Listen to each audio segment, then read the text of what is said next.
Alrighty, it's Brandon Cruz Daily Fantasy Podcast, where I'm going to look at all plays and strategies specifically designed for GPPs. This is a show for people who are informed in daily fantasy sports. Not these contests operate. If you have a question late and ask it is a stupid question, feel free to shoot them away on Twitter, BrandonCruzDFS. Most importantly, take everything with a grain of salt and use your best judgment to make entries. Additionally, if you have a gambling addiction, that's just not my problem. Check your sense of feelings at the door. We're looking at the Xfinity Series at Hotlanta. I saw somebody complaining because they still call it Hotlanta. Well, it's going to be Deathlanta when we kill driver and fans, man. I think that redesign is horrible. Turn 4, coming out of Turn 4 is going to be horrible. Those cars are going to drive horrible. They're going to want to get loose. And if you get loose on the high side and turn down and right clip someone into the tri-oval, man, I hope that catch fence is reinforced. Otherwise, it's instead of row 1 and 2, it's going to be death row for the fans. We're talking about the Xfinity Series at Atlanta here. Not a whole lot to really talk about. I have Kyle Busch. Let's just talk about Kyle Busch right now. I'm giving Kyle Busch 106 points. That's where I'm at right now. I see it as a Kyle Busch week. If you want to fade him, go right ahead. I'm probably just going to play Kyle Busch and just assume he's going to be optimal and just assume he stays out in front and just assume that he wins this race and just assumes that he leads nearly every lap. Not giving him every lap, otherwise his projected to be much higher, and I think he does score more than 106 DraftKings points this week. But that's where we're at right now. And so we're building lineups with Kyle Busch. That's just where I'm at. I'm playing Kyle Busch, figuring everything out. After the fact, with that situation, he's underpriced. And so we kind of need to talk about this. I was going to talk about lineups first. We'll just kind of rank everybody first. And so there we are, Kyle Busch. You already know where I'm at. I'm playing Kyle Busch. Hemrick. Interesting. In the races, so when trying to determine who's going to get fast laps and who's going to get laps led, I obviously looked at the fast laps and laps led that guys get throughout this year, and then I looked at the one specifically where Kyle Busch is in the race, and you see that whenever Kyle Busch is in the race, whether it be the track or the system, it's typically people like Justin Allgaier and people like Austin Cindric getting fast laps, whereas when Kyle Busch or Martin Truex Jr., because Truex ran this race earlier in the year, whenever one of the big dogs isn't in the race, then it moves more to people like Daniel Hemrick, people like A.J. Allmendinger, people like Harrison Burton, people like Noah Gragson, kind of getting fast laps and laps led here and there. But when it's not Kyle Busch, then I think it defaults to Cindric and Allgaier being the main guys to kind of get fast laps and laps led there. So I'm not giving Daniel Hemrick very many fast laps. I have him just under a 5x value. Not going to be playing A.J. Allmendinger. I know he has a win here, but this is a Kyle Busch race. And 10-3 for a guy that I don't think is going to lead a lot of laps. That's crazy. I'm giving Cindric a 4.9. I don't know, man. It's going to be tough. It's either going to be Kyle Busch or Austin Cindric, Kyle Busch or just an Allgaier, or just Kyle Busch and straight like 8, low 9, and 7K plays. And so you need to ask yourself, or maybe I'm wrong there, but that's kind of where I'm leaning. So it's either Cindric, Allgaier with Busch, or Busch by himself, which just plays differential plays. So keep that in mind. That's kind of how my projections are leaning right now. So because that, I don't have much interest in these guys. Gragson, probably still a C. Riley Herbst, not going to do it for me. Jet Burton, not going to do it for me. Brandon Brown, depends on what you give him. I think 82 is right where he should be. Excuse me. And this is a tough field. Right now I'm giving him around a 10th place finish. If I bump him up, then he gets in there. So we'll go ahead and give Brandon Brown a B. Brandon Jones. Let me check this right quick. But when I was looking at this earlier, and I'm checking right now so I don't speak out of line. But, oh, that's the wrong sheet. Where are we at? While I'm looking, I'm going to tell you what I kind of saw, and I'm pretty sure Jones falls in that category as well. Whenever Kyle Busch is in a race, we see Brandon Jones tend to get a little more. I could be wrong here. Nope, that was another driver. Well, 5 is, you know, he's usually around 5 Dominator points. Let's see, the ones that Kyle Busch are in. What is that? That's 2.5 right now. 3. Never mind. Disregard that. I think I was thinking of a different driver when I was going through there. Okay. Where are we at? Anyway, Brandon Jones, pretty much right at a 5x value for me. Martins is going to be a no. The punt range is really ugly, and we're going to talk about it more when we get to the Mike Harmon cars. We'll get there. I'm probably not going to do Snyder. Sieg I like a ton. I want to target Sieg at the intermediate tracks. I don't know why he stayed out on old tires at Charlotte. I have absolutely no clue. Well, you know, we like to have track position. We're trying to win a race. Yeah, but you don't stay out and then wreck the field, Sieg, and then turn dead right into the field. What are we doing here? So don't stay out on tires, Sieg, and you'll just be fine, okay? That's all I got to tell you. Let's stop destroying race cars over here. That's why you're not a champion. That's why you're not a championship contender, you freaking goober. Brett Moffatt. Jeremy Clements. Yeah. So Brett Moffatt, he's been pretty much my favorite play each week in my PDF, and I'm not trying to keep using the same driver. But like even this last race at Atlanta, he got wrecked. You know, he was involved in a caution at the 2 road courses this year. His motor died before the last restart of Mid-Ohio. He got involved in the wreck at Road America last weekend. And I still think he's too cheap, because when Moffatt can actually get through a race and not run into any trouble, I think he's going to be a great play. And so I'm yet again back on the Brett Moffatt bandwagon. So that's where we're at right there. Snyder, or Castle is an F for me. I think Sam Mayer is way over his head. I don't think he's going to do well. I currently have Sam Mayer projected for 38 points. That's barely a 4x value. I don't see him doing what Josh Berry has done in these cars. He doesn't have much intermediate track experience at the 1.5 miles. He doesn't race these types of tracks. I like him at the short tracks. I called it last week. I told you on the live show he's going to wreck at Road America.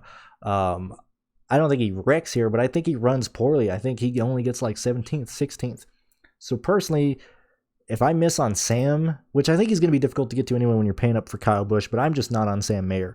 I want to, until he shows me what to do. It's like with Haley Deegan, you know, early in the year when it started, I was projecting her for around 15th, 16th, and then I adjusted that accordingly to how she did. So I backed it up a little bit, maybe 19th, 20th. Well, now she's back on the trajectory, back on the upwards, the up and up, as they say in California. Do they? I don't know.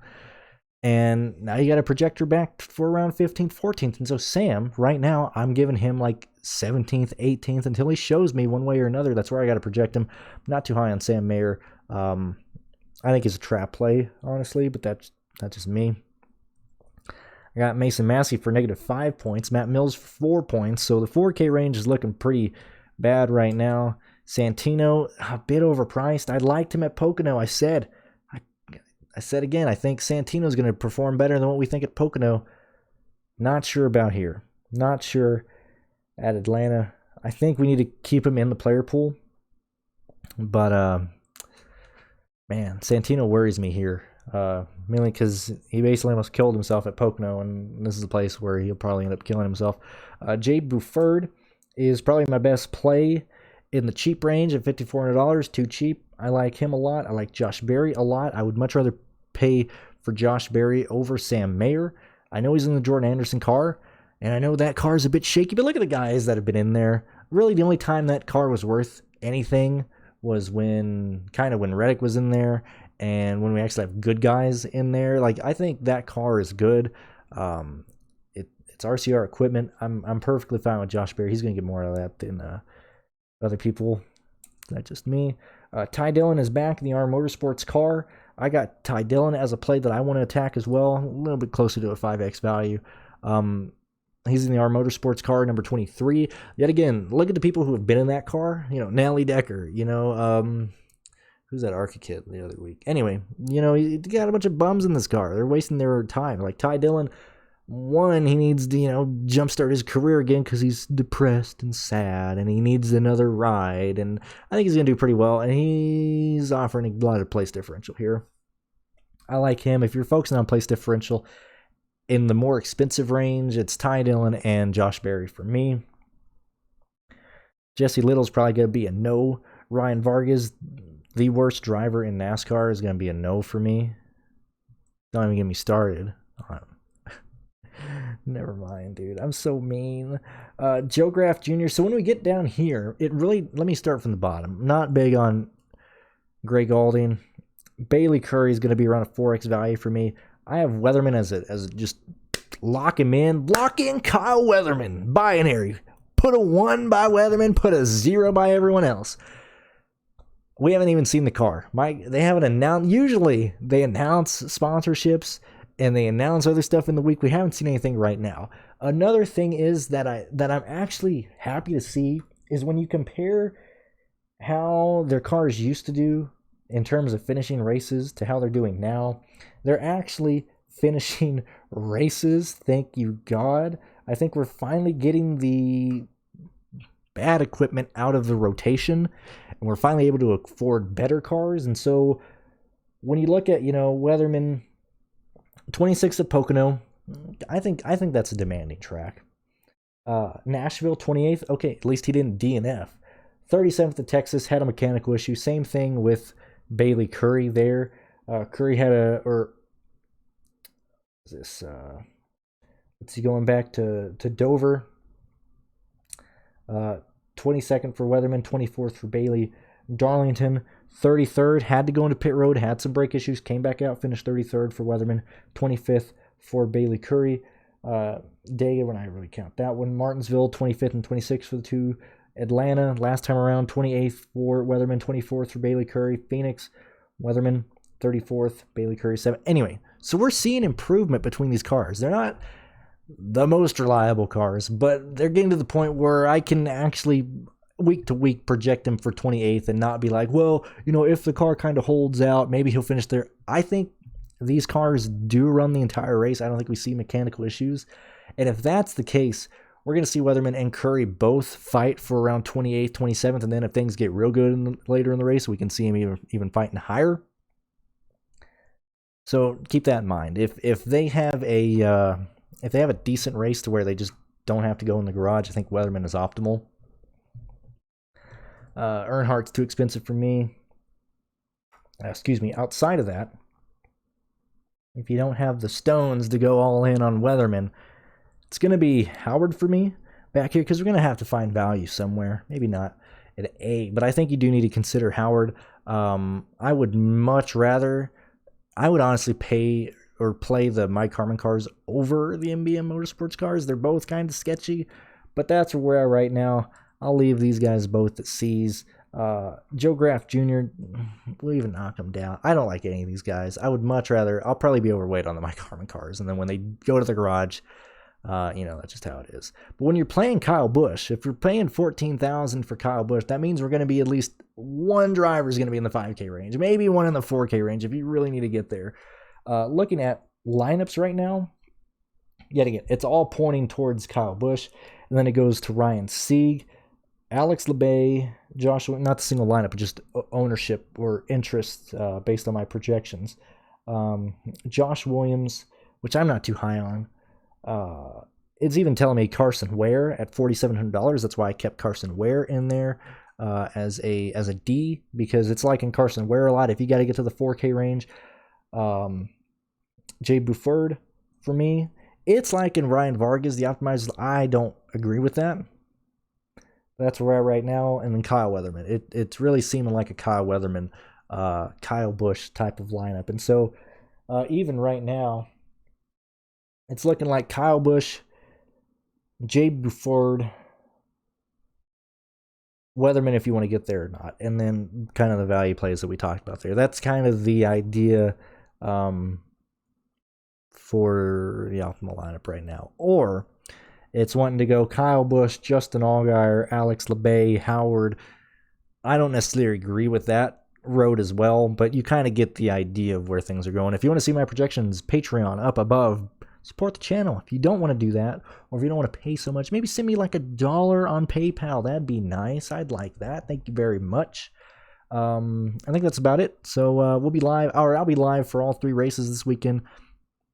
And that's about it. Thank you for joining me. Hopefully this kind of helps you out. If you guys like hearing me ramble more about Daytona, or just want me to go more in depth, let me know, because I do a lot of research, but typically people don't listen to very long videos, so I just do the color coordination like we're all in kindergarten.